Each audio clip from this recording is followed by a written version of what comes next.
नमस्कार दोस्तों।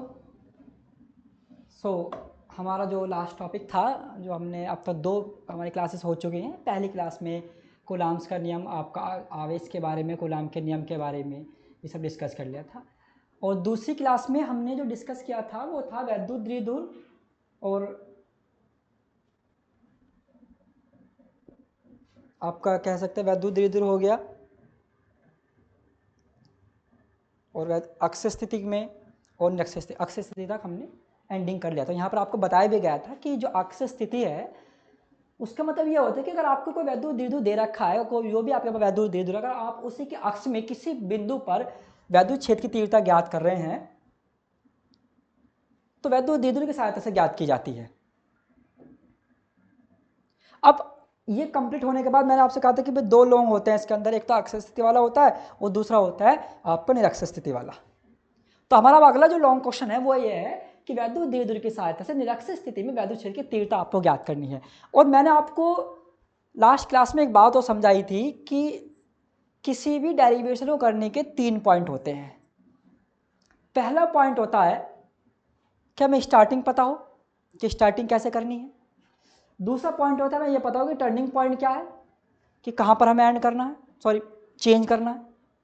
तीसरा पॉइंट होता है एंडिंग पॉइंट, कि हमको रिजल्ट क्या लेकर आना। अगर ये 3 पॉइंट हमें किसी भी डेरिवेशन के बारे में पता है तो डेरिवेशन फिर चाहे कैसा भी हो हम उसको इजीली सॉल्व कर सकते हैं। ठीक है, तो ये 3 बात आप किसी डेरिवेशन में ध्यान रखना कि सर ठीक है स्टार्टिंग क्या है आपका, टर्निंग पॉइंट क्या है और आपका इसका एंडिंग पॉइंट क्या है। तो अब हम अपना जो टॉपिक स्टार्ट करेंगे कि वैद्युत द्विध्रुव सहायता से निरक्षय स्थिति में वैद्युत क्षेत्र की तीव्रता फाइंड करनी है। I am sorry.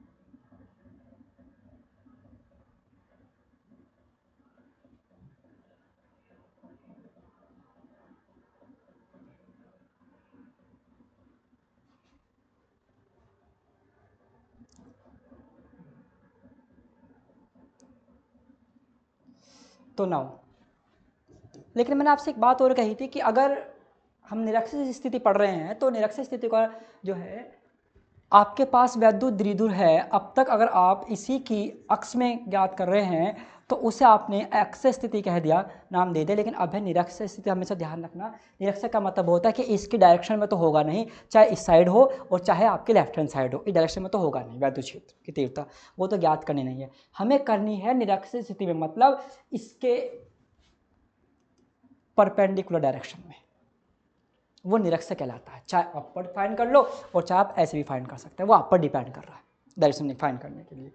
तो नाउ क्वेश्चन, अब मैंने आपसे कहा था कि दूसरा मेन चीज़ ये है कि अगर हमें निरक्षय स्थिति पढ़नी है तो थोड़ा बहुत हमें वेक्टर का नॉलेज होनी चाहिए सदिश के बारे में। देखो अगर आप सीधा ऐसे लिख रहे हैं ए और ए के ऊपर आपने एरो लगा दिया तो उससे आपने नाम दे दिया वेक्टर का, सदिश का।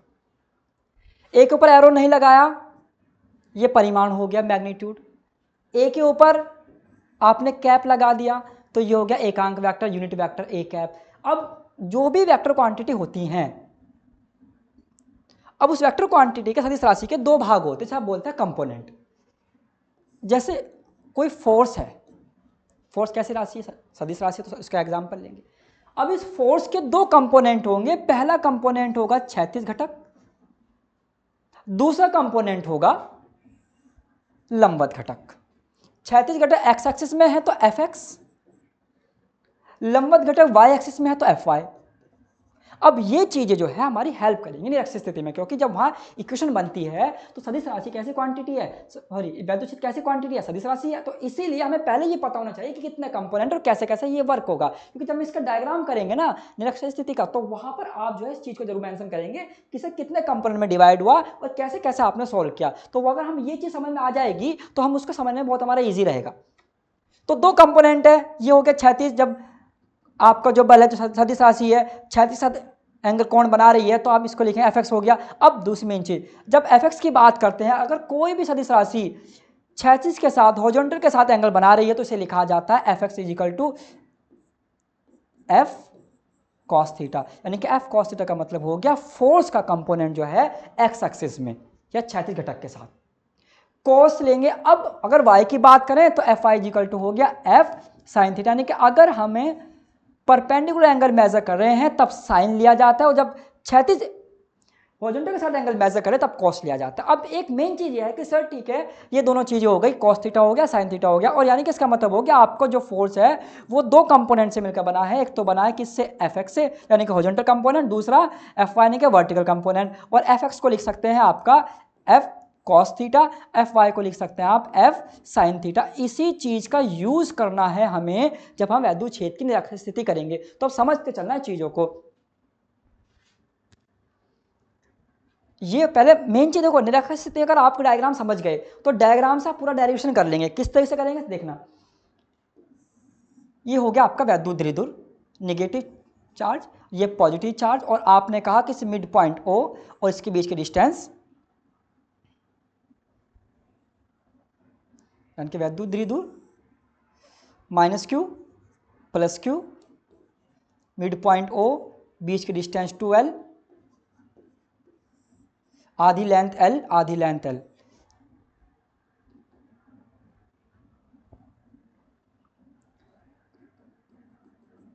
और ये हो गया इसके पॉइंट O से, मिड पॉइंट O से R डिस्टेंस पर एक पॉइंट है A या B, आप जो भी नाम दे सकते हैं। पहले वाले डेरिवेशन में मैंने P ले लेते, फिर उसको हमने चेंज करके इसको B पॉइंट कह दो ताकि आपको समझने में दिक्कत ना आए। अब A पॉइंट है, A पॉइंट पर प्लस क्यू आवेश की वजह से अगर बात कि A पॉइंट वैद्युत छेद की जो तीव्रता की जो डायरेक्शन होगी, जो दिशा होगी, वो किधर की तरफ को होगी, वो होगी आउटवर्ड यानी कि बाहर की तरफ हो, क्योंकि आप जानते हैं वैद्युत बल रेखा है प्लस आवेश में पॉजिटिव चार्ज के अंदर बाहर की तरफ होती है, इसलिए ये हो गया वैद्युत क्षेत्र E1 की डायरेक्शन। अब नेगेटिव चार्ज की वजह से इस पॉइंट पर वैद्युत क्षेत्र की तीव्रता जो होगी वो किधर की तरफ को होगी, वो होगी डायरेक्शन होगी इसके नीचे की तरफ को, डाउनवर्ड होगी, कि हो गया E2। अगर बात के लिए हो गया तो इसका मतलब सर ठीक है ये E1 है प्लस क्यू आवेश की वजह से, E2 है माइनस क्यू आवेश की वजह से, तो टोटल परिमाण कितना होगा वैद्युत क्षेत्र का, ये ज्ञात करना है। इसकी वैल्यू निकालनी है, ये वाली वैल्यू कितनी होगी, यानी कि इसकी वैल्यू कितनी होगी। अब इस A पॉइंट पर ये डिस्टेंस R है, डिस्टेंस L है, ये डिस्टेंस R है, डिस्टेंस L है, और इसका ये परपेंडिकुलर हो गया, लंब हो गया, ये आधार हो गया, तो ये वाली वैल्यू कितनी होगी। अगर हम पाइथागोरस थ्योरम की बात करें तो under root R square plus L square. अब 12th क्लास में आप समझ सकते हैं कि ये वाली वैल्यू किस तरह से लिखी गई होगी, square square plus square square under root में जितनी वैल्यू इसकी है उतनी वैल्यू इसी की होगी, क्योंकि ये दोनों वैल्यू दोनों सब सेम है, तो इसकी वैल्यू कितनी हो गई R square plus L square under root के अंदर। अब हमें इसकी वैल्यू चाहिए, तो अभी मैंने जो आपको जो फोर्स पढ़ाया उसी पर बेस पर काम करते हैं। सर ठीक है, आपके पास एक ये हो गया वैद्युत क्षेत्र E1, इस चीज को ध्यान से समझना क्योंकि हमें इसकी वैल्यू निकल कर आ जाएगी। अब वैद्युत क्षेत्र कैसी राशि है, सदिश राशि, तो कितने घटक होते हैं, दो घटक होते हैं, कौन कौन से, क्षैतिज और ऊर्ध्वाधर। ये हो गया क्षैतिज घटक E1 कॉस थीटा, और यही हो गया इसका लंबवत घटक E1 साइन थीटा, अभी आपको बताया था।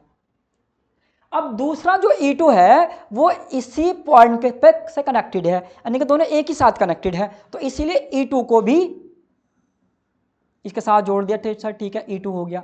अब जब E1 जो सदिश राशि है, इलेक्ट्रिक फील्ड है, वैद्युत क्षेत्र है, इसके भी दो घटक हैं, एक क्षैतिज एक ऊर्ध्वाधर, ऐसे E2 के भी दो घटक होंगे, एक क्षैतिज दूसरा क्या होगा ऊर्ध्वाधर। तो इस E2 का जो क्षैतिज घटक होगा वो होगा तो इसी लाइन पर ही, इसीलिए प्लस E2 कॉस थीटा,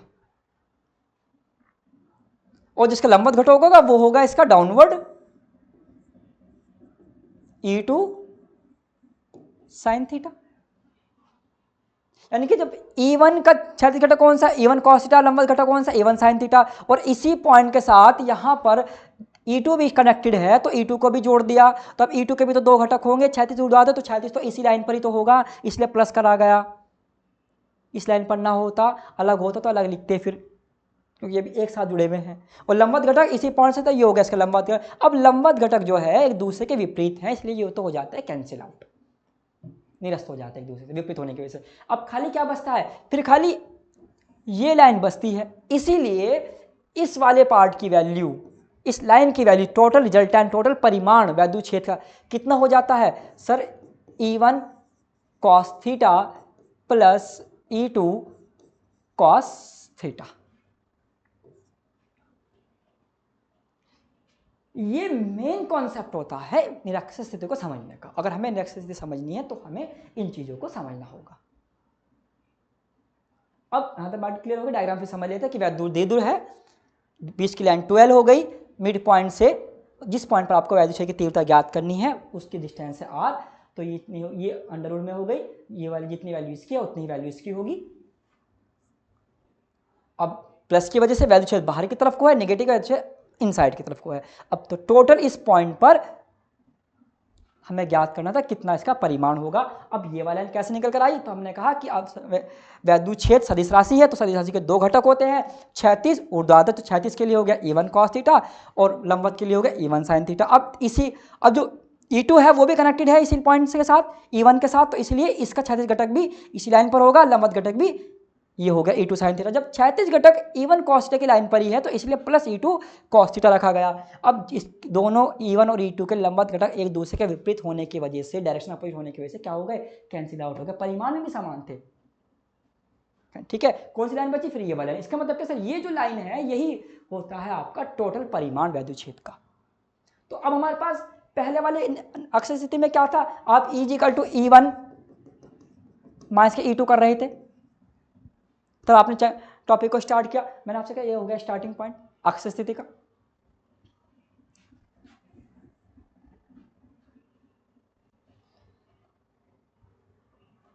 अब तो टोटल वैल्यू क्षेत्र हमारे पास कितना हो गया, जैसे उसमें था E1 माइनस के E2, यहां पर क्या मिला, E1 cos theta plus E2 cos theta. अब हमें क्या चाहिए, हमें चाहिए सर E1 की वैल्यू, E2 की वैल्यू और cos थीटा की वैल्यू बाय द डायग्राम। ठीक है, अब समझना, इस डायग्राम में प्लस की वजह से E1 माइनस की वजह से E2, तुम्हारी मर्जी है, चाहे निगेटिव की वजह से लो चाहे प्लस की वजह से, वो डिपेंड आप पर करता है, इसमें ये सिलेक्टेड नहीं है कि इसको ही लेना है। ठीक है, दूसरा cos थीटा की वैल्यू चाहिए, तो cos थीटा हम सभी जानते हैं किसके बराबर होता है ट्रिग्नोमेट्री में, आधार बटे कर्ण। अब आधार कितना है, अब ट्रायंगल एक ये भी है, ट्रायंगल एक ये भी है, दोनों ट्रायंगल है, चाहे कोई सी में बात तो रहेगी। आधार कितना हो गया L, कर्ण की वैल्यू कितनी है, हाइपोटेनस जिसको बोलते हैं, ये वाली वैल्यू, चाहे इसमें लो चाहे इसमें, बात तो वही है, under root R square plus L square, और हम इसको ऐसे भी लिख सकते हैं L upon R square plus L square, इसकी अंडर रूट की पावर को हमने ऐसे लिख दिया, अंडर रूट को ऐसे लिख दिया 1/2।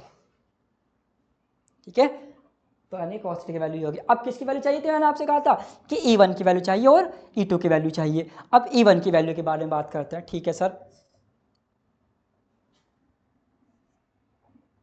डायग्राम समझ लेते हैं फिर। E1 प्लस Q की वजह से एक बात और ध्यान रखना, जो हमारा वैद्युत क्षेत्र का फॉर्मूला होता है 1/4 पाई एप्सिलॉन के naught into Q upon R square. इस R स्क्वायर में जो R है, ये R जो है आपकी सेंटर से लेकर उस पॉइंट तक की डिस्टेंस नहीं होती वैद्युत क्षेत्र के फॉर्मूले में। हमारा R का मतलब ये नहीं कि सेंटर से लेकर जिस पॉइंट पर आपको फाइंड करना वहाँ तक डिस्टेंस है। हमारे इस R का मतलब यह है वैद्युत क्षेत्र की तीव्रता में कि जहाँ पर चार्ज रखा हुआ है वहाँ से और जिस पॉइंट पर आप वैद्युत क्षेत्र निकाल रहे हैं वहाँ तक की दूरी को R कहा गया है, ना कि मध्य बिंदु से, सेंटर पॉइंट से उस पॉइंट तक डिस्टेंस, क्योंकि एक R यहाँ पर भी है और आपके फॉर्मूले में एक R यहाँ पर। तो अब ये वाला आपका जो R है वो ये R मत मान लेना कि ये वाला R है, वो R आपका फिर ये है कि जहाँ पर आपका आवेश है उससे A पॉइंट तक की दूरी, उस R की बात कर रहे हैं। तो इसीलिए अब प्लस E1 की वजह से बात कर रहे हैं, तो फॉर्मूले में जो आपका R होगा वो यही तो काउंट करोगे आप। ठीक है, तो सर E1 फाइंड करना है। ठीक है, E1 हो गया, तो प्लस R स्क्वायर प्लस के L स्क्वायर। अब ये कैसा आया R स्क्वायर, तो वी नो दैट सर कि जब आप इसका स्क्वायर करोगे R स्क्वायर के फॉर्म में,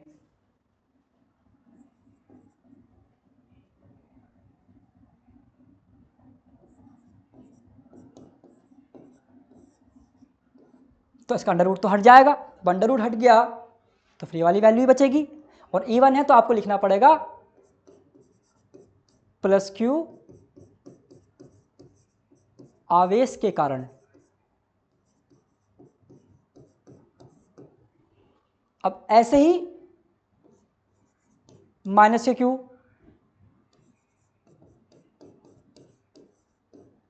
आवेश के कारण E2 1/4 पहले फॉर्मूला लिख लो अपना, एप्सिलॉन का डॉट इंटू क्यू अपॉन, अब आर स्क्वायर है, अब E2 यहाँ से आता कि आर कितना, यही तो है, सेम ही रहेगा, तो जो वैल्यू इसकी आई वही वैल्यू इसी की आई, कॉस थीटा आप पहले निकाल चुके हैं, R square plus L square, अब दोनों वैल्यू आ गई, तो हमारे पास टोटल वैल्यू से कितना था, टोटल वैल्यू से हमारा इतना, तो जो वाली वैल्यू हमारे पास फाइंड हुई थी ये, तो then equal to E1 cos theta plus E2 cos theta. अब ये वाली वैल्यू जो है, जो आपने E1 E2 की वैल्यू निकाली है, वो इस वाली इक्वेशन में पुट अप करेंगे जो टोटल हमारे पास वैद्युत क्षेत्र है। अब कॉस थीटा आप पहले अभी पीछे मैंने आपको कॉस थीटा बताया था, कॉस थीटा की आपने वैल्यू कितनी निकाली थी, L/r square plus L square की पावर 1/2, ये जो वैल्यू आपको डायग्राम के थ्रू निकाल के दिखाई थी, तीनों वैल्यू आपके पास आ गई, E1 आ गया, E2 आ गया, कॉस थीटा वाला आ गया, अब वैल्यू पुट अप कर दो, देन इक्वल टू E1 की वैल्यू ये रही 1/4 पाई एप्सिलॉन के naught into Q upon are square plus L square. Cos theta की वैल्यू अभी मत रखो, बाद में रखेंगे, क्योंकि अगर अभी पुट अप कर दी तो कैलकुलेशन हो जाएगी बहुत टफ, इसलिए इसको थोड़ा इतना ईजी करो कि एग्जाम में गलती भी ना हो और हमारा डायरेक्शन बिल्कुल ठीक हो जाए। एग्जाम में कैलकुलेशन बढ़ाने का मतलब समझदारी नहीं है कि आपने कैलकुलेशन बहुत बड़ा बड़ा कर दिखा के जा रहे हैं, नंबर तो आपको उतने ही मिलने हैं, आपको ये बात भी तो देखनी है कि हम कम शब्द में अपनी बात पूरी कर दें, उनकी बात समझ में आ जाए, नंबर भी हमें पूरे मिल जाए। ये नहीं अगर आप रखती चीज़ों को बढ़ा रहे, अपना टाइम भी तो वेस्ट, हमारे पास 3 घंटे का ही है एग्जाम में, वो तो 4-5 घंटे का नहीं है, तो उसी टाइम की भी तो चीज लिमिट हमें ध्यान रखनी है। तो कॉस थीटा हो गया, तो E2 की वैल्यू भी इतनी है, q upon are square plus के l square into cos theta. अब देखो ये दोनों वैल्यू सेम है,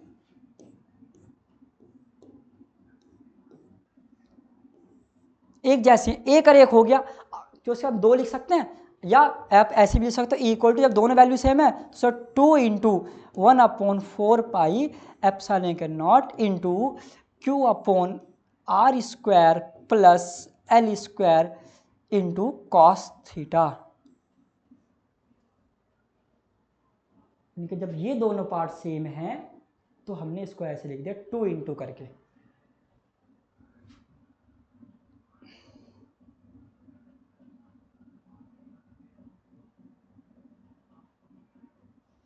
लेकिन दो इस वाले पार्ट को भी इस वाले पार्ट को भी क्या लिख दिया, कॉस थीटा के फॉर्म के 2 करके लिख दिया।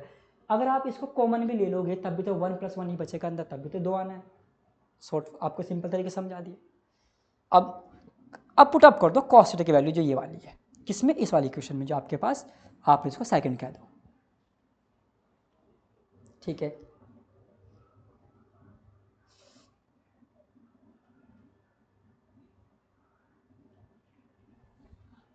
तो equal to 2 into 1/4 pi epsilon के naught into Q upon are square plus L square into cos theta.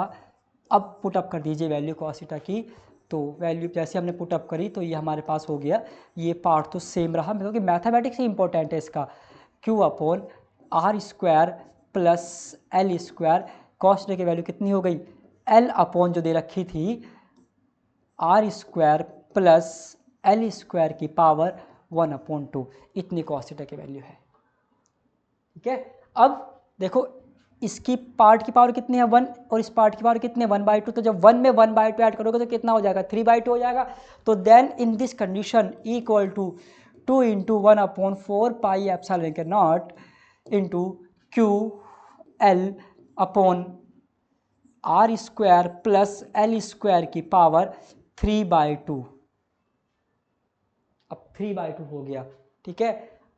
अब लेकिन टॉपिक हमारा क्या था, कि वैद्युत द्विध्रुव की सहायता से निरक्षीय स्थिति में वैद्युत क्षेत्र की तीव्रता ज्ञात करना। मैंने आपसे क्या कहा, अगर उसके अक्ष में निकालना है, उसी की दिशा में निकाले तो अक्षीय स्थिति, उसकी दिशा में नहीं निकाला, परपेंडिकुलर की बात, लंबवत की बात कर रहे हैं, तो उसे आपने क्या कह दिया, निरक्षीय स्थिति कह दिया।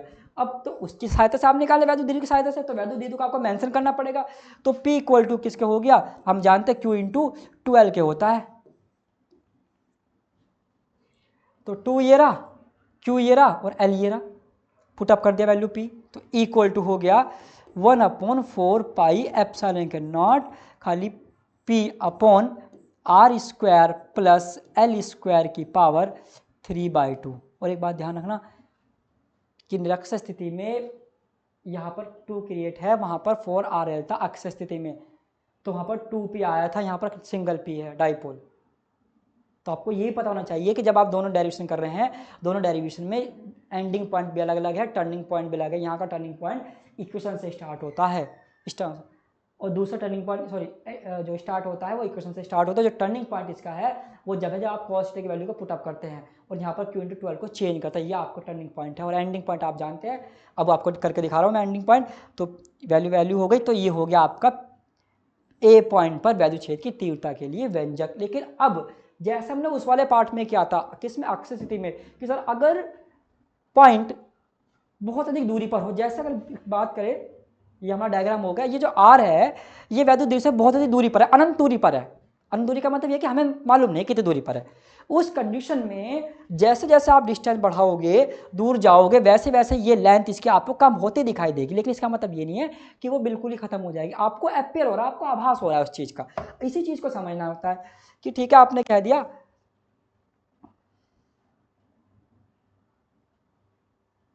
कि सर हमने कह दिया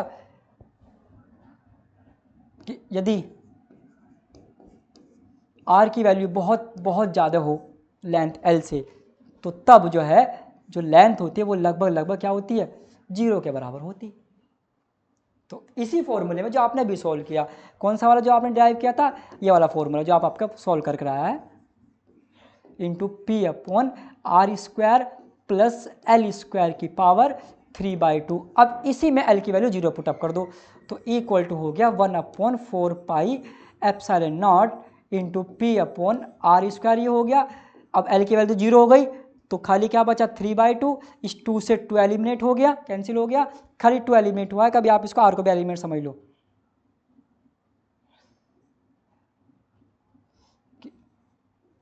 2 से 2 कैंसिल हो गया, क्या बचा, पावर कितने बच गई, फिर खाली 3 बच गई। तो इक्वल टू हो गया 1/4 पाई एप्सिलॉन के naught into P upon R की पावर 3। ये हो गया आपका निरक्षीय स्थिति में, और मात्रक हो गया न्यूटन पर कूलम। तो ध्यान रखना ये निरक्षीय स्थिति है, इसमें एंडिंग पॉइंट तक करके दिखाना है। और जो अक्षीय स्थिति का फॉर्मूला आया था वो ये था, इक्वल टू 1/4 पाई एप्सिलॉन के naught into 2P upon R की पावर 3। ये अंतर है दोनों में, यहाँ पर 2P है, यहाँ पर नॉर्मल डाइपोल है, सिंगल डाइपोल है। This is the main difference. ये अंतर है अक्षीय स्थिति में हो गया, ये हो गया आपका निरक्षीय स्थिति में। ये आपका है अक्षीय स्थिति।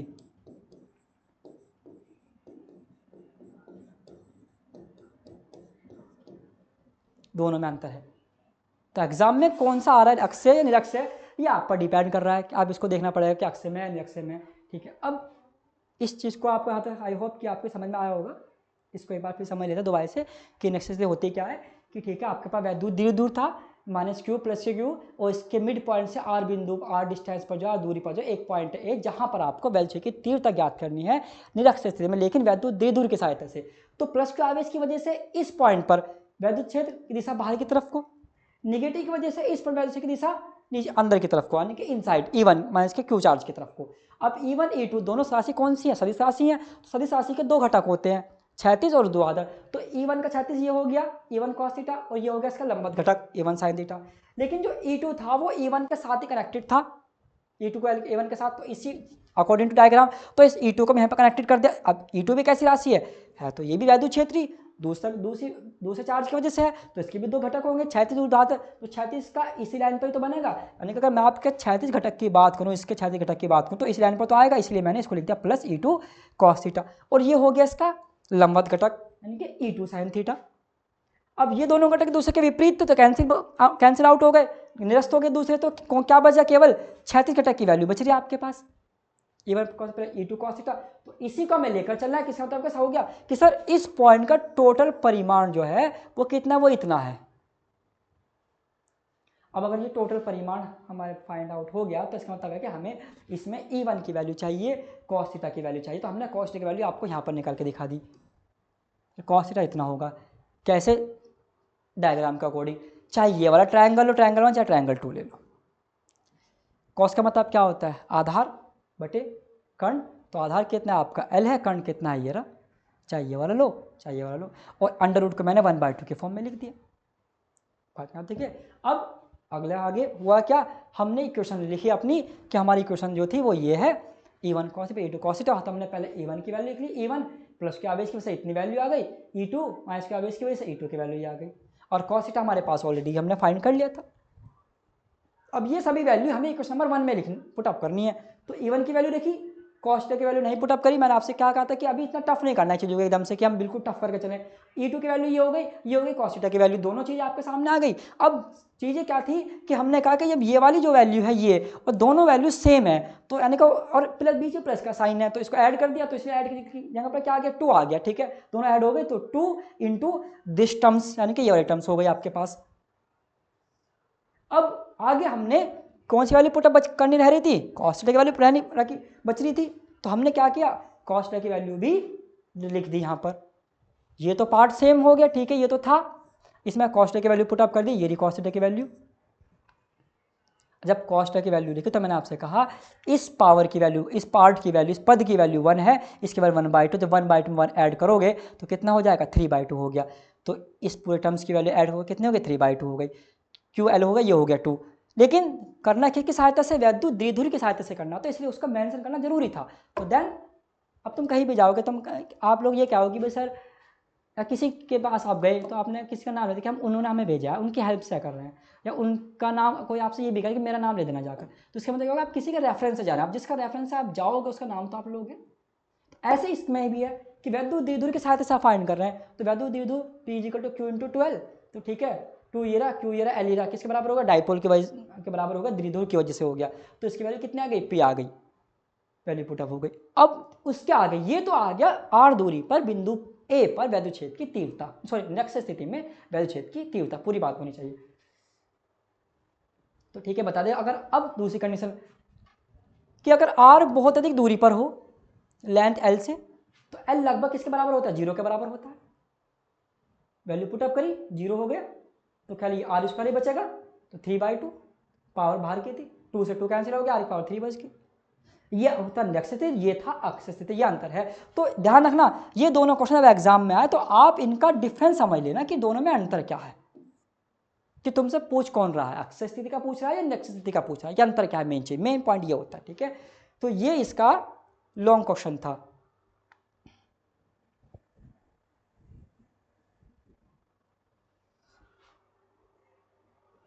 अब यहाँ तक क्लियर हो गया। तो स्टूडेंट आपने आवेश के बारे में पढ़ा, मैंने आपसे बताया कि आवेश की अगर बात करें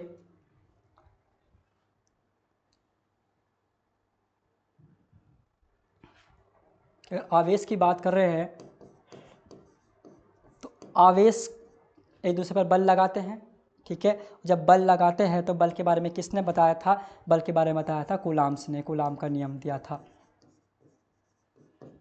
ठीक है, कूलाम का नियम कि कितना बल लगता है एक आवेश दूसरा आवेश पे कितना बल लगा, तो ध्यान रखना दोनों आवेशों के बीच लगने वाला बल, अगर दो आवेश दूसरे पर बल लगा रहे हैं तो ये कूलाम ने कहा था, लेकिन कूलाम ने ये मेंशन नहीं करा था कि सिंगल आवेश पर कितना बल लगेगा। अब इस चीज़ को समझना थोड़ा सा कि कूलाम का नियम हो गया कि दो आवेशों के बीच लगने वाले बल कितना के बारे में किसने बताया, कूलाम ने बताया, और बल कहाँ तक लगेगा, किस रेंज तक लगेगा, उस रेंज को नाम दिया गया था वैद्युत क्षेत्र।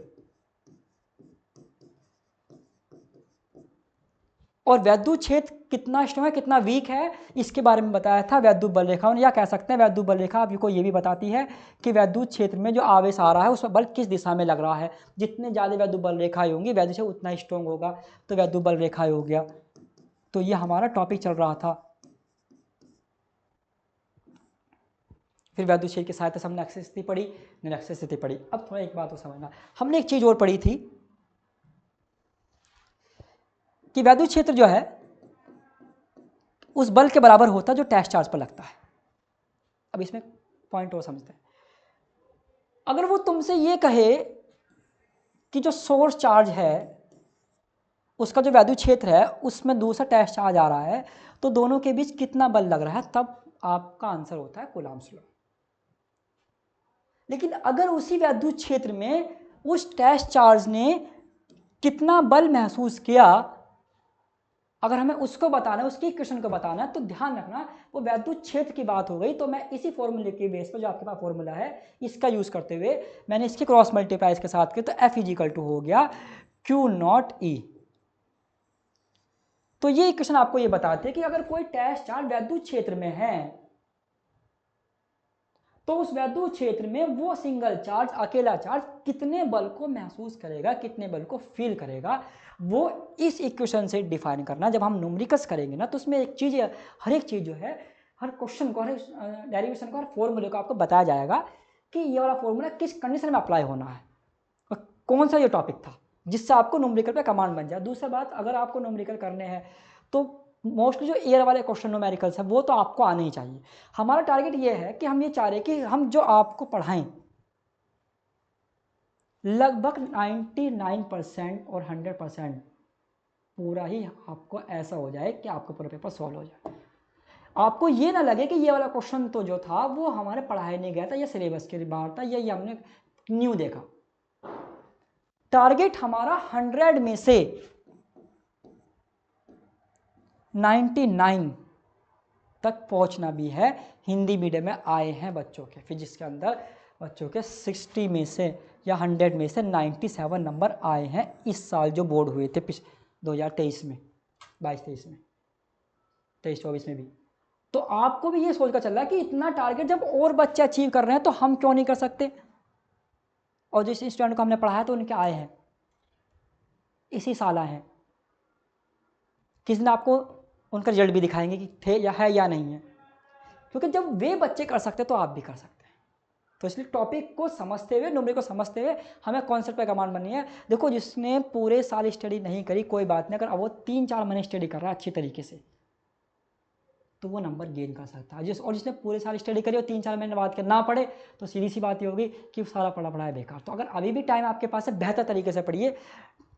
फरवरी में एग्ज़ाम आपके होंगे, ठीक है, लेकिन हम ये सोच रहे हैं कि आपको सारा रिवीजन भी करा दें, सिलेबस भी आपका कंप्लीट हो जाए और क्वेश्चन बैंक और आंसर पेपर आपका हो जाए, ताकि आप कि वहाँ कोई सा भी वीक पॉइंट ऐसा ना हो फिजिक्स के अंदर खासतौर से कि ये पॉइंट हमसे नहीं हो पाया या ये वाला क्वेश्चन हमारा छूट गया था। ठीक है, समझना चीज़ों को। तो 100 of 97 में गेन करना है। तो अब बात करते हैं अपने टॉपिक के बारे में,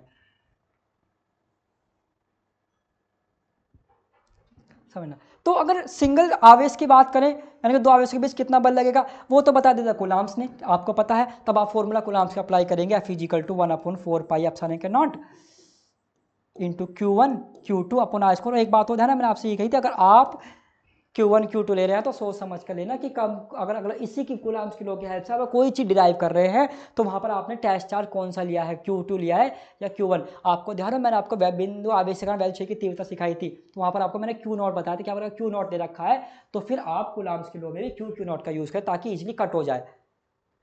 अब ठीक है, दो आवेश के भी बल कूलम्ब्स कर लो, लेकिन अगर इस कोई तुमसे ये पूछे इस पर कितना अकेला बल लगा, इसने अकेले कितने फोर्स को फील किया, उस कंडीशन में हम जो हमारे पास फॉर्मूला है वैद्युत क्षेत्र की, जो हमारे पास कॉन्सेप्ट है वैद्युत क्षेत्र का, E बराबर F/Q0 क्रॉस मल्टीप्लाई करके, तब ये वाली इक्वेशन जो हमारी बचती है वो इंडिकेट करती है कि इस चार्ज ने इलेक्ट्रिक फील्ड में वैद्युत क्षेत्र में कितने बल को फील किया। तो F equal to Q0 equal to E, electric field यानी कि वैद्युत क्षेत्र। ठीक है, तो ये कॉन्सेप्ट भी आपको पता होना चाहिए कि इस इक्वेशन का मतलब हमें यूज कब करना है। जब तुमसे कह दे कि बिंदु आवेश के कारण, या कोई अगर आपके पास कोई एकांक परीक्षण आवेश है और वैल्यू क्षेत्र में है तो उस पर कितना बल लगता है, अगर वैल्यू क्षेत्र की वैल्यू इतनी है या बल की वैल्यू इतनी है। ठीक है, तो देन स्टूडेंट हमारा ये टॉपिक अब तक हमने पढ़ लिया। अब जो है आगे के टॉपिक पर बात डिस्कस करते हैं।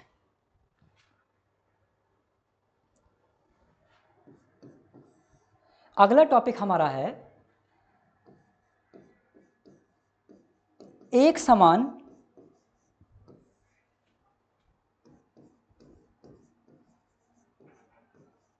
वैद्युत क्षेत्र में स्थित वैद्युत द्विध्रुव पर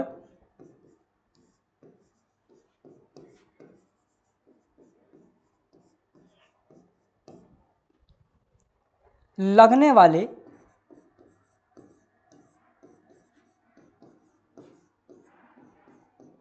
बल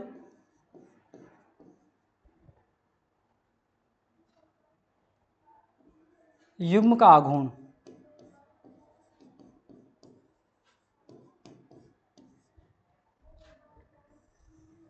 ठीक है, ये टॉपिक है, यानी कि वैद्युत क्षेत्र आपका एक समान है। एक समान वैद्युत क्षेत्र का मतलब है इसकी वैल्यू हर जगह समान हो, और आपके जो 12th क्लास की फिजिक्स है उसमें कोई सा भी चैप्टर हो वहाँ पर वैद्युत क्षेत्र एक समान ही है, मतलब उसकी वैल्यू चेंज नहीं हो रही है, ये मतलब होता है एक समान। कि अगर इस पॉइंट पर वैद्युत क्षेत्र जितना है तो अगले पॉइंट पर वैल्यू क्षेत्र उतना ही होगा जितना पहले पॉइंट पर था, ये एक समान का मतलब है ये।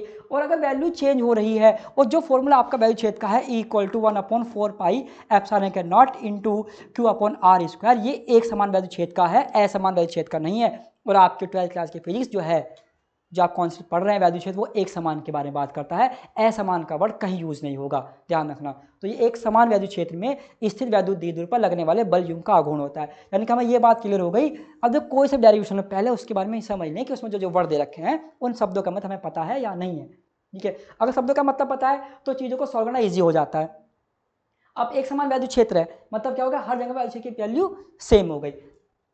स्थित वैद्युत द्विध्रुव आप पढ़ के आ चुके। वैद्युत द्विध्रुव क्या होता है, एक ऐसा निकाय जिसमें दो प्रकार का आवेश, दो आवेश होते हैं, और दोनों का परिमाण समान लेकिन विपरीत प्रकृति का होता है, एक दूसरे से निश्चित दूरी पर होता है, वो वैद्युत द्विध्रुव हो गया। एग्जांपल भी आपको दिया था मैंने, अणु एग्जांपल होता है, मोलिक्यूल जिसको बोलते हैं NaCl, H2O, HCl, etc।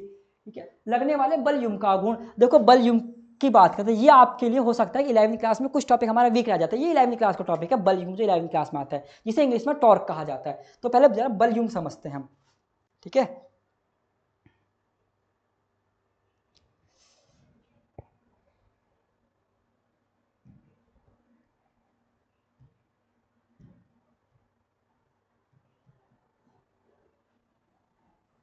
बल युग्म समझते आते हमारा पूरा टॉपिक क्लियर हो जाएगा कि बल युग्म होता क्या है।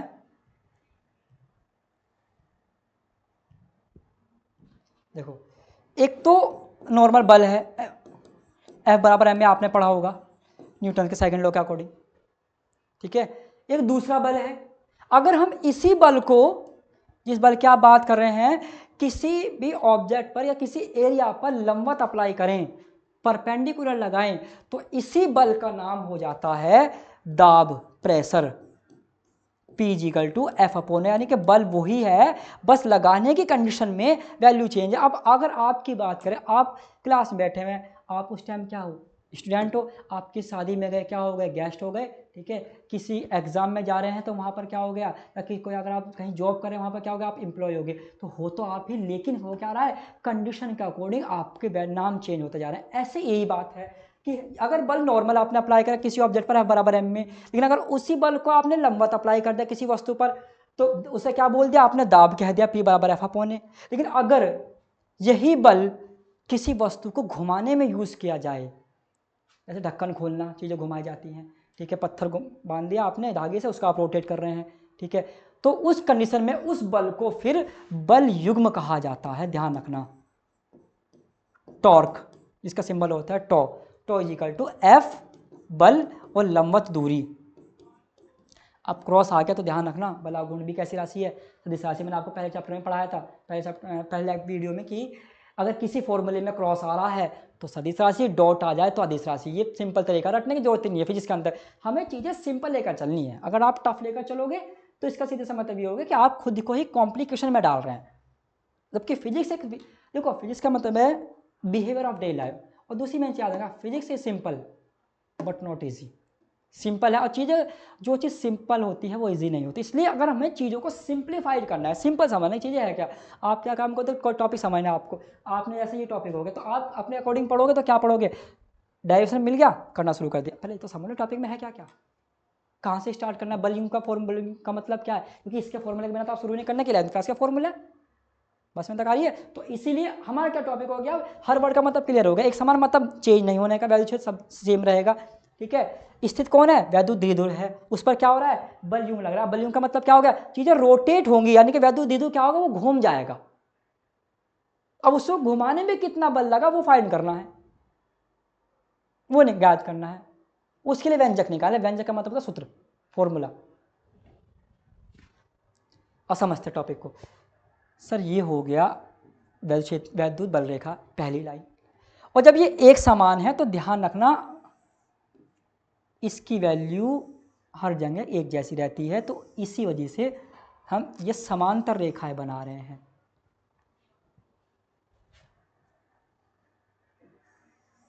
अब इसमें कौन रखा हुआ है, वैद्युत द्विध्रुव रख दिया। और वैद्युत बल रेखा के बारे में आप जानते हैं कि धनावेश से उत्पन्न होती है, ऋणावेश पर समाप्त होती हैं। ठीक है सर, तो अगर हम इधर निगेटिव चार्ज रख दे, समझना, तो आपने क्या पढ़ रखा है, प्लस से स्टार्ट होती है माइनस पर एंड होती है, तो माइनस ये है, माइनस ये हो गया, तो रिपल्सन का बल लगेगा, प्रतिकर्षण का बल लगेगा। सीधी सी बात, सेम सा क्या काम करते हैं, प्रतिकर्षण करते हैं तो वैद्युत द्विध्रुव क्या करेगा, बाहर निकाल देते। तो इसी वजह से हमें यहाँ पर क्या लिया, प्लस का चार्ज लिया, और यहाँ पर क्या हो गया, नेगेटिव चार्ज हो गया, प्लस क्यू और ये माइनस क्यू। लेंथ कितनी है इसकी, 20 की कितनी होती, 12।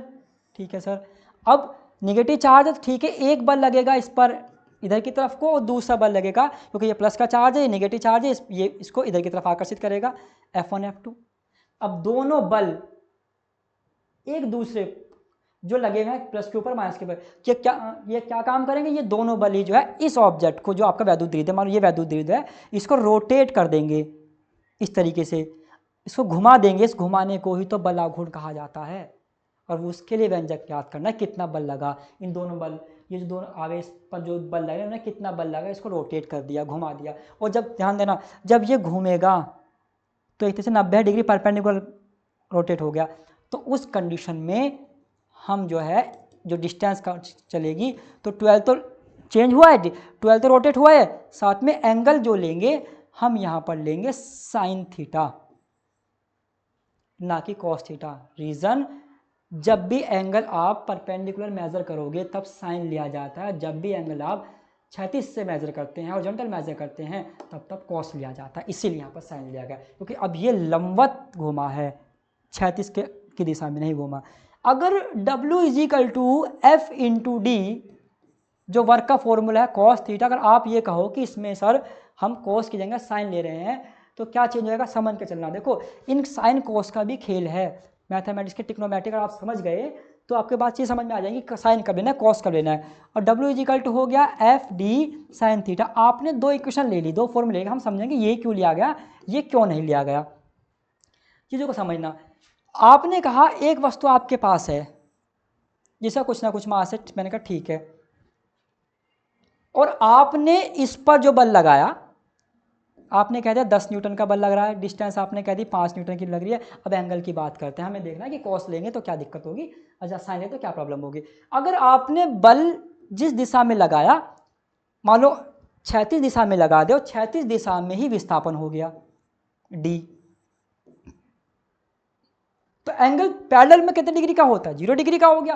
तो cos 0, W = FD cos 0, और cos 0 की वैल्यू कितनी होती है 1, तो F क्या बच गया, FD बचा, यानी कोई ना कोई वैल्यू तो बचेगी। इसका मतलब ये भी देखिए प्रैक्टिकली कि जब आप फोर्स लगाओगे तो ऑब्जेक्ट चलेगा भी, डिस्प्लेसमेंट भी होगा, तो वर्क हो गया। और कितना वर्क हुआ, पॉजिटिव वर्क हुआ। लेकिन अगर यही बात मैं साइन के लिए यूज कर दूँ, समझना बात को, तो साइन में यहाँ पर एंगल कितना डिग्री का बना, पैरेलल है, क्योंकि फोर्स cos का मतलब क्या है कि इस फॉर्मूले के अंदर F और D के बीच का एंगल, फोर्स और डिस्प्लेसमेंट के बीच का एंगल, अगर वो 0 डिग्री का है तो 0 डिग्री का मतलब क्या होगा, cos 0 की वैल्यू कितनी होती है, 1 होती है, तो वैल्यू बच गई। लेकिन अगर यही बात साइन के लिए की जाए तो साइन में एंगल, यहाँ पर एंगल कितना है, 0 डिग्री का आ रहा है इसी केस के अंदर, तो W = FD साइन 0, साइन 0 की वैल्यू कितनी होती है 0, तो वर्क कितना हो गया 0। अब प्रैक्टिकली तो वर्क हो रहा है, अब जब आपने ऑब्जेक्ट पर फोर्स लगाया, उसे धकेला तो चला तो है, वो वर्क तो हुआ है, क्योंकि फिजिक्स के अंदर वर्क का मतलब होता है जिस दिशा में फोर्स लगी उस दिशा में डिस्प्लेसमेंट होना चाहिए, ये मतलब होता है फिजिक्स में वर्क का।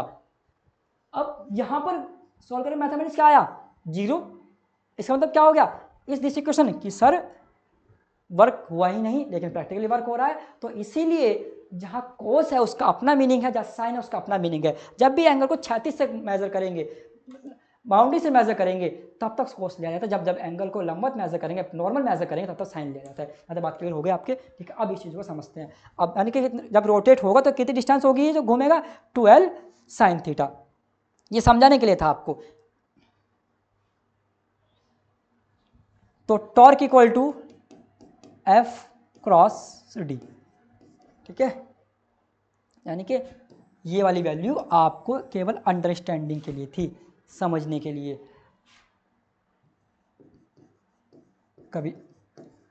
कभी आप इसको इस टॉपिक का भाग समझो, ये केवल समझने कि हमने साइन क्यों लिया या कॉस क्यों नहीं ले रहे हैं, इस बात को ध्यान रखना, ठीक है। तो अब अपने डेरिवेशन पर आते हैं।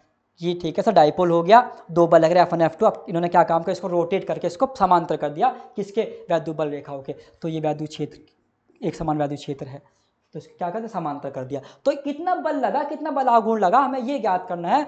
तो tau is equal to F cross D, हमें दो वैल्यू चाहिए, बल का मान चाहिए कि बल कितना लगा, वो डी मतलब कितना उसमें डिस्प्लेसमेंट हुआ। तो ठीक है सर, बल। अब आवेश कहाँ, वैद्युत द्विध्रुव कहाँ पर रखा हुआ है, वैद्युत क्षेत्र के अंदर रखा हुआ है। और वैद्युत क्षेत्र में दोनों आवेश जो हैं वो मिलकर एक निकाय बना रहे हैं। अब एक दूसरे पर बल तो नहीं लगा रहे हैं, जब बल नहीं लगा रहे तो लेकिन बल को वैद्युत क्षेत्र में महसूस कर रहे हैं। तो इसका मतलब कौन सी बात आ गई, अब E बराबर एफ अपॉन क्यू नॉट वाली बात आ गई, ना कि कूलाम्स के नियम वाली बात। ध्यान रखिए, यही चीज़ समझनी है कि कौन सा कॉन्सेप्ट कब जगह यूज हो रहा है। अगर दो चार्जेस आपस में बल लगा रहे होते तो मैं यहाँ पर कूलाम्स के लॉ को लेकर चलता, एफ की वैल्यू रखता। लेकिन यहाँ पर यह कि आवेश पर कितना बल लगा, दो अलग अलग आवेश हैं और परिमाण समान है लेकिन विपरीत प्रकृति के हैं, वो वैल्यू में कितने बल को महसूस कर रहे हैं। तो क्रॉस मल्टीप्लाई करी तो फिजिकल टू कितना हो गया, क्यू नॉट ई। अब इस बल तो ये रहा सर, ठीक है। डिस्टेंस अभी आपने क्या कहा, 2L साइन थीटा, ये रही जो रोटेट होगा, रख दीजिए। तो इजिकल टू एफ की वैल्यू कितनी, Q not E into 2L sine theta. अब ये है कौन, वैद्युत द्विध्रुव है, वही तो रखा हुआ है। और आपने पढ़ रखा है वैद्युत P बराबर किसके होता है, Q इंटू 2L के होता है। तो रख दीजिए सर Q 2L। ये मत कहना सर तो Q लिखा हुआ है, यहाँ पे Q नॉट लिखा हुआ है तो चार्ज ही, अंतर क्या है, वो बल को महसूस कर रहा है। तो ठीक है, तो इजिकल टू हो गया P E sine theta. Sir इतना बल आघूर्ण लगेगा और मात्रक बल का न्यूटन, दूरी का मीटर, राशि कैसी, सदिश। बात क्लियर हो गया तक। तो इस तरीके से जो है हमने निकाला कि अगर कोई एक वैद्युत द्विध्रुव एक समान वैद्युत द्विध्रुव एक समान वैद्युत क्षेत्र के अंदर रखा हुआ है तो उस पर कितना बल यूं लगता है, कितना बल आघूर्ण लगता है, तो वो हमने क्या tau equal to P sine theta होता है। अब इससे कुछ केसेस को स्टडी करेंगे।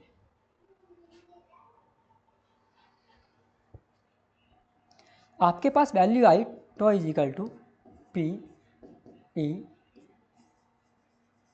साइन थीटा, समझना। साइन थीटा वैद्युत द्विध्रुव और वैद्युत क्षेत्र के बीच का एंगल है।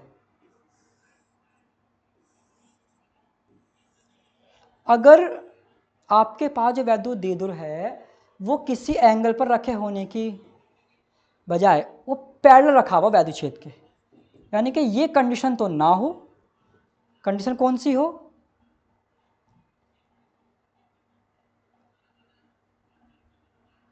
कि वैद्युत द्विध्रुव जो है वो पैरेलल रखा हुआ है, नेगेटिव पॉजिटिव, ठीक है। पैरेलल में एंगल कितने डिग्री का होता है, 0 डिग्री का होता है। थीटा हो गया, इफ थीटा कितना है 0 डिग्री, तो टॉ इज इक्वल टू हो गया P E sine zero. Sine zero की वैल्यू कितनी होती है, 0 होती है। तो टॉ इज इक्वल टू क्या हो गया, 0। तो इसका मतलब हो गया सर अगर वैद्युत द्विध्रुव को हम वैद्युत क्षेत्र में लंबवत रख दें, समांतर रख दें, समांतर रखने पर उस पर जरा सा भी बलाघूर्ण नहीं लगेगा, टॉर्क 0 होगा। टॉर्क का मतलब होता है बल, यूं इंग्लिश में कहें तो टॉर्क कहा जाता है, ठीक है। ये वर्ड आपके जब आप फिजिक्स पढ़ रहे हैं 12th क्लास में तो आपको इन वर्ड का इंग्लिश मीनिंग भी पता होना चाहिए। दोनों चीज़ें आपके परफेक्ट है, तो क्या आप अगर बड़ी हाई स्टडी करें तो आपको प्रॉब्लम क्रिएट ना हो, तो कोई बनने लगेगा। अब केस फर्स्ट हो गया आपका, ये केस सेकंड की बात करते हैं।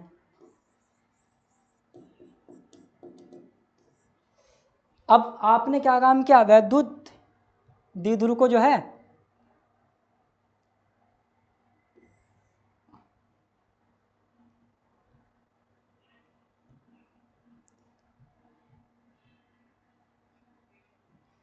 कि एक समान वैद्युत क्षेत्र है,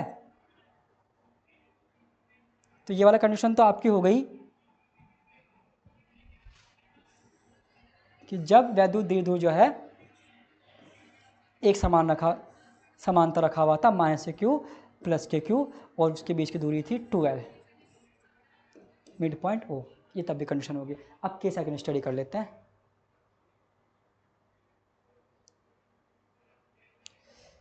कि सर इफ अगर ये वैद्युत द्विध्रुव है, एक समान वैद्युत क्षेत्र हो गया, अब वैद्युत द्विध्रुव रख दिया आपने लंबवत, minus q plus q, distance बीच की पूरी कितनी हो गई, 12 हो गई, ठीक है। अब इसको रोटेट करके समांतर करना है, घुमा कर समांतर करना है, तब कितना बला गुण लगेगा। आपने कहा अच्छा थीटा जो है अब 90 डिग्री रोटेट करना है आपको अगर, तो tau is equal to P E sine 90। देखो साइन की minimum value 0 degree, maximum value 1, zero value minimum 0, maximum कितनी 1, 0 कितने डिग्री पर, 0 डिग्री पर, 1 कितने डिग्री पर, 90 डिग्री पर। इसका मतलब जब मैक्सिमम वैल्यू 1 है, क्योंकि 0 और 1 के बीच में ही सभी वैल्यू आते हैं, कैसे आती हैं, 1/2, 1/√2, √3/2, ये सभी वैल्यू तो आती हैं। ये 0 डिग्री की, ये 30, ये 60, सॉरी 30, 45, ये 60 की, ये 90 की, तो मिनिमम वैल्यू कितने डिग्री पर है, 0 पर, मैक्सिमम कितने डिग्री पर, 90 डिग्री पर। तो इसका मतलब क्या हो गया, तो जब मैक्सिमम की बात कर रहा है तो इस कंडीशन में जब बल युग्म का आघूर्ण लगेगा वो मैक्सिमम होगा, यानी कि अधिकतम होगा। तुमसे अधिकतम की बात कर रहा है, अगर न्यूमेरिकल्स में अधिकतम वर्ड बोल दिया तो समझ आना कि 90 डिग्री की बात कर रहा है। इनडायरेक्टली उसने कह दिया, बहुत सी चीज़ें वो इनडायरेक्टली भी कहेगा। तो पी डी बिकॉज साइन 90 की वैल्यू 1, तो then tau maximum equal to हो गया पी, ठीक है। और अगर आपने इसको 0 के बजाय, अभी आपने पहले कहा 0 डिग्री का, फिर आप 90 डिग्री घुमा दिया, तो ये कंडीशन अगर आप इसको 180 डिग्री घुमा दे, if theta equal to 180 degree, तो tau is equal to P E sine कितना 180, 180 के वाले कितने थे, 0 डिग्री होते, then tau is equal to हो गया 0, तब भी कोई बल यूं नहीं। दूसरी बात, रोटेट होने के बाद तो बाहर भी तो निकल जाएगा, क्योंकि पहले वाले केस में क्या था, जो आपने केस की स्टडी करी थी कि नेगेटिव पॉजिटिव इधर था, नेगेटिव, अब आपने इसको पहले पैरेलल रखा, फिर 90 घुमा दे, 90 के बाद जब इसको आप ऐसे घुमा दोगे तो प्लस का चार्ज इस साइड आ जाएगा, इस साइड में इधर भी प्लस है, इधर माइनस है, तो प्लस जब प्लस के पास पहुंच जाएगा तो रिपल्सर का फोर्स लगेगा तो बाहर निकल जाएगा, तो एक भी टॉर्क नहीं लगेगा, सो रोटेट करने की जरूरत नहीं पड़ेगी। तो यही बात वो कह रहा है कि पहले केस में आपने कहा कि पैरेलल है, ठीक है, इतना कोई बल लागू नहीं लग रहा। दूसरे केस में आपने कहा 90 डिग्री का रोटेट कर दें तो सर अधिकतम बल यूं का आघूर्ण लगेगा। तीसरे केस में अगर 180 डिग्री पर घुमा दे तो जब भी उस पर कोई बल, लेकिन अब होगा क्या, वो एक समान वैद्युत क्षेत्र से बाहर निकल जाएगा। तो डियर स्टूडेंट, हमारा जो आज का टॉपिक था वो यही था कि एक समान वैद्युत क्षेत्र में स्थित वैद्युत द्विध्रुव पर लगने वाले बल का आघूर्ण कितना होता है, वो इतना होता है, tau equal to P sine theta. तो ये जो पहला हमारा टॉपिक हुआ कि आवेश के बाद हमने पढ़ा कूलाम्स लॉ, कूलाम्स लॉ के बाद हमने पढ़ा आपका टॉपिक वैद्युत क्षेत्र के बाद वैद्युत बल रेखा है, फिर वैद्युत द्विध्रुव, उसकी सहायता से अक्षय स्थिर निरक्षीय स्थिर दोनों निकाली, फिर एक समान बल का आघूर्ण निकाला। यहाँ पर आपका जो है, आप ये कह सकते हैं कि आपका एक चैप्टर कंप्लीट हुआ। गोस थ्योरम इसमें अब अटैच कर दी गई है। पहले जब कुछ पिछले से पिछले साल पहले ये दोनों चैप्टर इंडिविजुअल थे, अलग अलग थे। इस साल वैद्युत क्षेत्र भी है, इसमें गोस थ्योरम मौजूद है, ताकि इसके न्यूमेरिकल साथ साथ चलते रहे। तो बात क्लियर हो गई। तो देन अब आगे की बात करते हैं।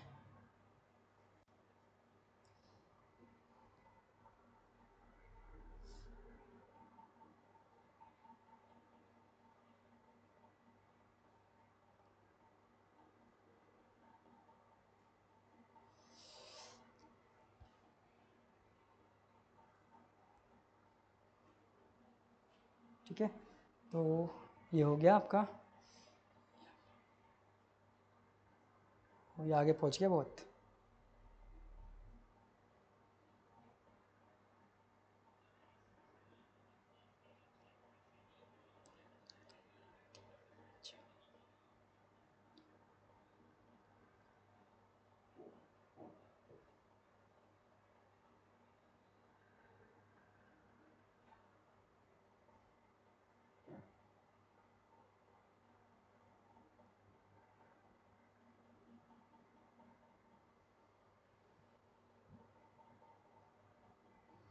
तो देन तो सर आवेश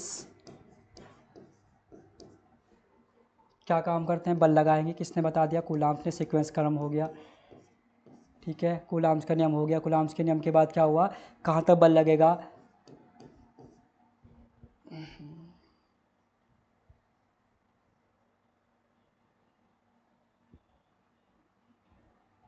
उस रेंज को क्या नाम दे दिया, वैद्युत क्षेत्र नाम दे दिया उस रेंज को।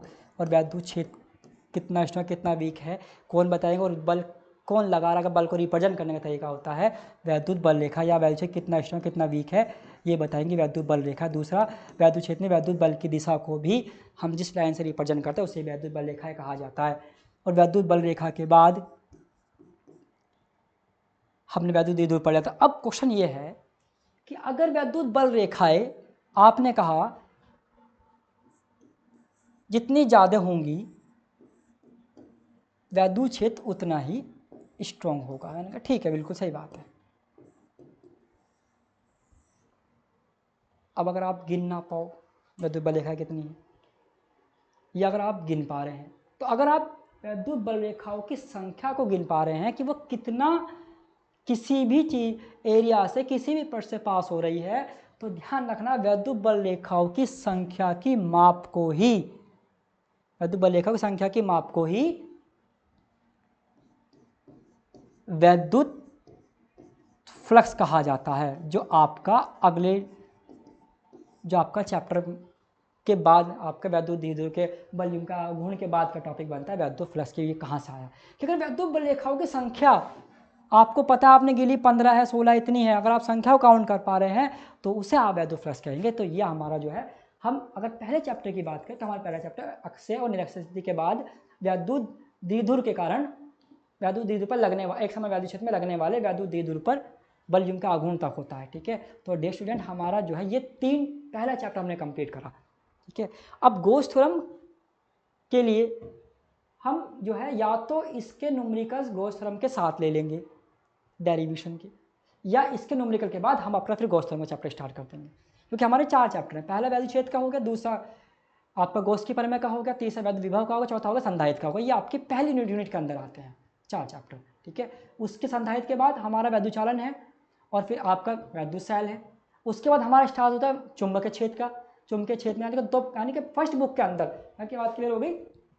तो देन फर्स्ट बुक हमारी जो है, समझ लीजिए कि फिजिक्स फर्स्ट के अंदर हमारी जो फिजिक्स फर्स्ट है वो 2 पार्ट में डिवाइड है। पहला तो आपके वैद्युत क्षेत्र वाले में, यानी कि वैद्युत क्षेत्र जिसमें आप पढ़ते हैं, और दूसरा करंट के बारे में बात आपने पढ़ी। दूसरा जो पार्ट है इसका, फर्स्ट बुक का जो सेकंड पार्ट है वो आपका चुंबकत्व का है, चुंबक का यानी मैग्नेट का, यानी कि फर्स्ट बुक में हम इन दोनों चीज़ों के बारे में स्टडी करते हैं। ठीक है, और जो फिजिक्स सेकंड है उसमें हम वो भी 2 कंपोनेंट से दो बुकों से मिलकर बनी हुई है। पहली कौन सी, प्रकाश होगी, जिसमें आप लेंस मिरर वगैरह के बारे में हम डिस्कस करेंगे, और दूसरा जो है वो आपकी होते हैं इलेक्ट्रॉनिक्स की।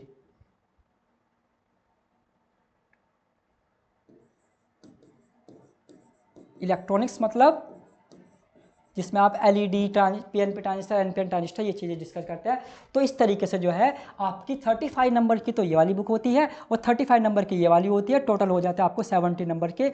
ये मानकर मत चलना कि सर न्यूमेरिकल ज़्यादा आते हैं, थ्योरी कम आते हैं, थ्योरी कम आते हैं, न्यूमेरिकल ज़्यादा होती है। 50-50% का रेशो लेकर चलो कि 50% थ्योरी 50% न्यूमेरिकल्स। अब समझना किस तरीके से 50 कह रहा हूँ। इस 50 का मतलब मैं तुमसे ये नहीं कह रहा कि तुम्हें 50 आधे न्यूमेरिकल तैयार करके जाने हैं कि 50% ही आते हैं सर। इस 50% का मतलब है पूरी बुक जो आपकी बुक है, उस बुक का मैं जो 50% आपको करना है, जो न्यूमेरिकल पोर्शन जो आधी बुक न्यूमेरिकल की हो गई उसको कहा है मैंने 50% आधी बुक न्यूमेरिकल की हो गई। ठीक है, उस 50% को आपको 100% मेहनत के साथ तैयार करना है, फिर न्यूमेरिकल चाहे किसी भी चैप्टर से क्यों ना आ जाए। और 50% थ्योरी का मतलब हो गया आपकी जो थ्योरी आपने पढ़ी उसे 100% मेहनत के साथ तैयार करना है, ताकि थ्योरी में कोई क्वेश्चन क्यों ना आ जाए। अब वो एग्जामिनर हमारे चाहे न्यूमेरिकल ज़्यादा रखें चाहे थ्योरी ज़्यादा रखें, फिर हमें फ़र्क नहीं पड़ेगा, हमारी तैयारी पूरी होगी, हम अच्छे से पढ़ पा रहे होंगे, हम पूरा रिवाइज करके गए होंगे, पूरा सिलेबस तैयार करके गए होंगे, फिर तो हमारे पास रहेगा क्या, एग्जाम में जाना, पेपर सॉल्व करना और घर पर आना, नंबर काउंट करना। हमें इतना कॉन्फिडेंस खुद के ऊपर होना चाहिए कि अगर हम 70 में से 60 नंबर का कर आ रहे हैं एग्जाम में, आपने कहा कि मैं 60 नंबर बिल्कुल सही करके आया हूँ, तो 60 में से 10-5 नंबर ही कम हो। और एक बात तो ध्यान रखना, जितने नंबर का आप करके आओगे एग्जाम में, अगर आपने कहा कि मैं 35 नंबर करके आया हूँ तो भैया 15 नंबर कम कर लेना अपने, क्योंकि आपकी गलती आपको नहीं पता, एग्जामिनर को पता होती है उन्होंने आपने गलती कहाँ करी है, इसलिए वहाँ पर नंबर भी कटेंगे आपके। तो सोच समझ कर चीज़ ध्यान रखना कि अगर आपने कहा 70 आउट ऑफ 70 आप 70 करके आ गए, तो ध्यान 10 से 15 नंबर कम कर लो, 10 नंबर कम कर लो। और बहुत अगर आपने मैथ बहुत अच्छी करी है तो ये भी गारंटीड है कि 70 में से अगर आप हमारे अकॉर्डिंग अगर आप चल रहे हैं तो ये हम आपको गारंटी साथ कह सकते हैं कि 70 में से हम आपको 69 या 60 प्लस तक तो ईजिली पहुँचाए, क्योंकि हमने पहुँचाया है, ये काम कर रखा है, इसका प्रूफ भी हम आपको देंगे। ठीक है, तो 70 में से इतने हमारे मार्क्स होने चाहिए और 100 में से हमारे 99 हमारा टारगेट है। अगर 100 में से 100 आया तो बहुत अच्छे है, लेकिन हम ये मान कर चलेंगे कि 90 फिजिक्स के अंदर हमारा मेन टारगेट है। मैं अपने सब्जेक्ट की बात करूँ, ठीक है, यहाँ तक क्लियर हुआ। तो डियर स्टूडेंट, हमारा जो आज चैप्टर 1 जो है वो कंप्लीट हो गया कि वैद्युत क्षेत्र और आपके आवेश के बारे में। अगला हम जो है, मैंने आपको वैद्युत फ्लक्स पढ़ाया। वैद्युत फ्लक्स मैंने आपको बताया कि वैद्युत बल रेखाओं की संख्या को ही हम क्या बोलते हैं, वैद्युत फ्लक्स बोलते हैं, वैद्युत बल की संख्या की माप। और फ्लक्स का सिंबल होता है फाई, वैद्युत का सिंबल होता है ई। और फ्लक्स का मतलब क्या है, किसी भी चीज का ग्रुप समूह, वाटर की लेयर है तो वाटर फ्लक्स हो गया, ठीक है। वैद्युत बल रेखाओं की संख्या का ग्रुप है, वैद्युत बल की संख्या आप काउंट कर पा रहे हैं तो वैद्युत फ्लक्स हो गया, ठीक है। ऐसी होता है आपका चुंबकीय फ्लक्स, चुंबकीय बल रेखाओं की संख्या, चुंबकीय फ्लक्स। जो चीजें यहाँ पर है वही चुंबक में है, चुंबक वाले पार्ट में है। तो इसलिए हमारी जो बुक है वो 2 पार्ट में। देखो, आपने जो 9th में पढ़ते हो उसका ब्रीफ एक्सप्लेनेशन आता है 11th क्लास में। 9th में आपने पढ़ा बल, गुरुत्वाकर्षण, ठीक है, दाब, साउंड, ध्वनि, तो ये सब कहाँ पर आ गया, आपके 11th में आ गए। और 10th में आपने पढ़ा था यही विद्युत विभव, विद्युत धारा वगैरह, चुंबक वगैरह, तो इसी का प्रकाश के बारे में आपने पढ़ा। तो इसका ब्रीफ एक्सप्लेनेशन किस में आ गया, 12th क्लास में आ गया। तो चीज़ें ऐसे वर्क करती हैं, ऐसे सीक्वेंस जुड़ा हुआ होता है। अगर आपने सीक्वेंस जोड़ना आ रहा है तो आप कैसा भी क्वेश्चन वहाँ पर आ रहा है आप उसको इजीली कर सकते हैं। तो देन तो हमारा फर्स्ट चैप्टर कंप्लीट हुआ। नेक्स्ट चैप्टर में जो है, नेक्स्ट क्लास में जो है हम स्टडी करेंगे अपनी न्यूमेरिकल्स के पोर्शन की, और उसको भी डिस्कस करेंगे, ठीक है। तो इसमें आप अपने नोट्स बनाइएगा। And thank you very much for your today. And आज के लेक्चर में अगर आपको कोई भी चीज़ पूछनी है, कुछ भी डाउट्स है, तो आप बेशक पूछ सकते हैं, ठीक है। Thank you very much. तो अब इस वीडियो की सबसे ज़रूरी बात सुनिए। अगर आप अपना कंप्लीट कोर्स चाहते हैं कि भैया हमको हमारा कंप्लीट कोर्स मिल जाए, जो भी सब्जेक्ट हम पढ़ रहे हैं उसके कंप्लीट वीडियो लेक्चर एक तरफ से शुरू से लेकर के अंत तक पूरे वीडियो लेक्चर हमको मिल जाएं। अगर आपको अपना कंप्लीट कोर्स चाहिए प्लस आप चाहते हैं कि आपको बने बनाए नोट्स भी मिल जाएं, हमको नोट्स भी ना लिखना पड़े, तो इस सुविधा के लिए, क्योंकि YouTube पर कंप्लीट कोर्स उपलब्ध कराना बिल्कुल भी संभव नहीं है, क्योंकि नोट्स अपलोड करने की कोई सुविधा YouTube पर नहीं है। अब अगर आपको अपना कंप्लीट कोर्स चाहिए वीडियो लेक्चर प्लस नोट्स के साथ, तो आप हमारा डिजायर पॉइंट ऐप डाउनलोड कर लीजिए। ऐप का लिंक इस वीडियो के डिस्क्रिप्शन में है, उस लिंक पर क्लिक करके आप प्ले स्टोर से ऐप को डाउनलोड कर सकते हैं, या फिर आप प्ले स्टोर पर डिजायर पॉइंट लिख कर सर्च कर सकते हैं। ये चैनल का लोगो है, प्ले स्टोर पर ऐप आ जाएगा। ऐप को आप प्ले स्टोर से डाउनलोड कर सकते हैं। ऐप को अपने फ़ोन में डाउनलोड करने के बाद आपको ऐप पर अपना रजिस्ट्रेशन कर लेना है, यानी अपना नाम, गांव, सारा डिटेल भर के अपना रजिस्ट्रेशन करके अपना अकाउंट बना लेना है। और जो अकाउंट बनाइएगा उसका पासवर्ड ज़रूर याद रखिएगा, क्योंकि पासवर्ड अक्सर बच्चे भूल जाते हैं। तो अपना पासवर्ड बना लेना है, अपना अकाउंट बना लेना है, रजिस्टर कर लेना है, और ऐप पर आपको वीडियो लेक्चर मिल जाएंगे प्लस नोट्स मिल जाएंगे। रिकॉर्डेड बैचेस के साथ साथ लाइव बैचेस भी अगर स्टार्ट हो रही होंगी तो वो भी आपको मिल जाएंगी, यानी ऐप पर आपको सारी सुविधा मिल जाएगी। कंप्लीट कोर्स मिल जाएगा, डाउट सेशन मिल जाएगा लाइव क्लासेस के दौरान, और आपको नोट्स मिल जाएंगे, यानी आपकी पढ़ाई पूरी तरह से हो सकेगी, कोई दिक्कत आपको नहीं होगी। और अभी भी अगर कोई दिक्कत है तो आप हमसे कांटेक्ट कर सकते हैं। हमसे कांटेक्ट करने के लिए ये हमारा नंबर है, आप हमको कॉल या व्हाट्सएप पर मैसेज कर सकते हैं। हमारा नंबर है 91 29 28 63 65। इस नंबर पर आप हमसे कॉल या फिर व्हाट्सएप पर मैसेज करके सहायता प्राप्त कर सकते हैं। हम आपकी पूरी मदद करेंगे। धन्यवाद।